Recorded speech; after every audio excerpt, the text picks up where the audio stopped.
I think what the protesters are doing in New York and across the country is extremely important for two reasons. Number one, they are focusing attention on the most powerful entity in our country, which is Wall Street, which is also the most secretive and I believe the most dangerous.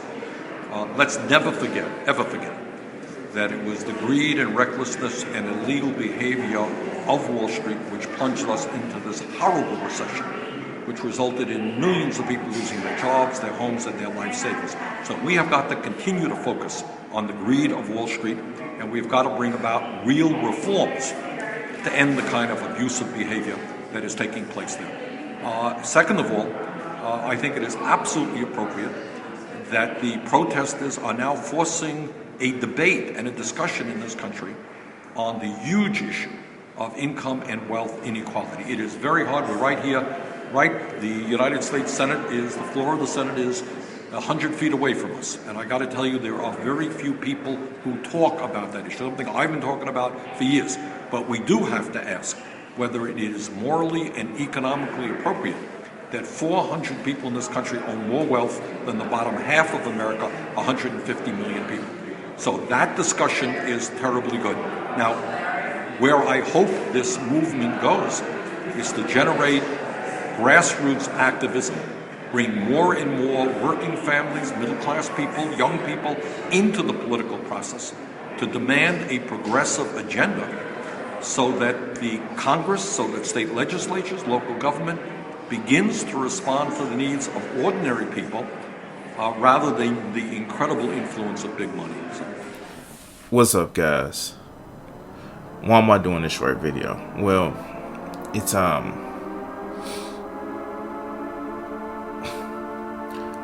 went to bed early after the stream doing the gameplay. You can check it out. I saved it on my channel. And I woke up, and of course the political punditry season is here upon us. And something that's really been fucking bothering me. What's really been fucking bothering me is the fact that we don't have a true left in this country, in this political climate. The closest person we have to a left, the media just totally ignores. And what do I mean by that? And so, Bernie Sanders, you keep hearing the people either ignore him or put him down. Oh, he's old. Oh, he's an old white guy. Oh, he barks. Oh, he seems angry. Maybe it's time for people to get angry. Maybe it's time for people to stand with somebody who's saying, not me, but you guys. And this just makes no sense. You hear people talk about how they want to have somebody who's young. You want to have somebody who's a person of color. You want to have somebody who's just, you want to actually include every other reason besides Bernie Sanders. And you want to include the old racist ass vice president who says racist shit. You want to include somebody who is a woman of color that fucking locked up people or threatened to lock people up for truancy. You want to use somebody who fucking whatever he does in his bedroom to say, well, these are progressives, and it's only because they check a superficial box of being different. Yet and still, the person who went on marches with Dr. King, the person that says, hey, even though this is a shitty bill, the crime bill, which I fucking hate and detested, which I stood up for hours complaining because it has the Violence Against Women Act in it, I still would vote for it. We're going to have the person who, after losing a presidential election for the nomination, still had enough power, still had enough influence to go to Amazon, the world's most profitable company, and say, pay your workers more.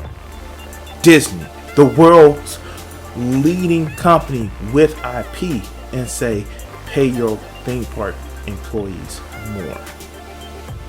But yet and still, he's not electable.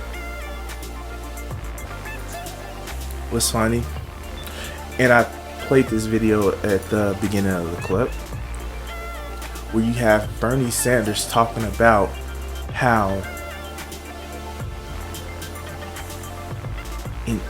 way back in 2011 in Occupy Wall Street, he didn't say, well, I'm going to use this for my own political gain, my own political capital. No, he says, good job. They are forcing a conversation. It's not about me. It's about you. It's about we. Look, I make no qualms about my support for Obama when he was elected, because he was the better of worst choice. But when you have somebody like Sanders that's willing to fucking stand up for people, and not just stand up for people to say, let me rule you, but stand up for people to say, hey, I'm standing up first, join me in making sure we fight these corporations. That's a fucking leader, just not somebody in charge. When you have somebody that will say, hey, if you don't vote for my plan, I'm going to go down to your district and rally your people against you. The same shit that Obama should have did, but he's doing in spades. He's threatening in spades. Anytime you, as a Democratic nominee for president, hear about a company going on strike, hearing about workers that actually have to stand in front of trains in order to make sure that, hey, we want to get our pay because this company goes under, and somebody takes time to say, you know what, I can't go down there like I want to, send us some fucking pieces, and then we'll come down there. Anytime when somebody is knowingly struggling with fucking chest pains, is going to walk on picket lines. Is he too old? He's 78. I don't know. I remember another president that fucking was, quote unquote, couldn't get electable, wasn't electable today. The motherfucker was Franklin Delano Roosevelt. And he fought for people. He had the fucking courage to go and stand up to the rich people he was a part of. He had the fucking courage to say, stop fucking with people. He also had the wherewithal in the sense to say, if we don't do this, they're gonna come after us.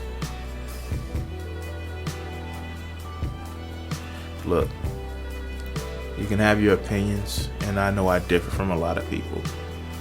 I don't like Elizabeth Warren over Bernie Sanders. One, because she's a technocrat. And technocrats, if you think, hey, I have this foolproof plan for you, the best made plans never survive the first encounter with the enemy. She's cool and all what she's proposing, but it almost seems heartless.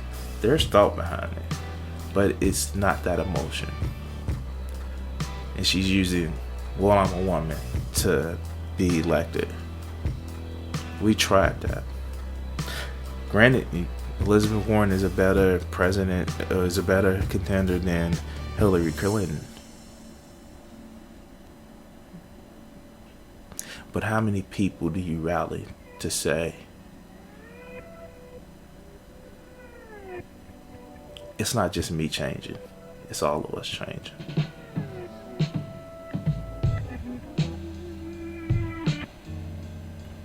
Look, I'm of the opinion that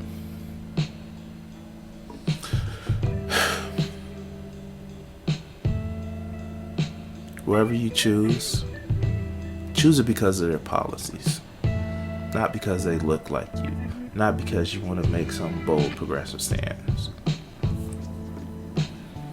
Because in the end, somebody looking like you don't mean shit. But their policies to stand up and fight for everyone, and not only fight for everybody, but encourage you to stand up with them. That's why I vote for Bernie Sanders. Thank you for the couple of minutes. I know it's a little bit rambling, but if you want, please like and subscribe. Peace.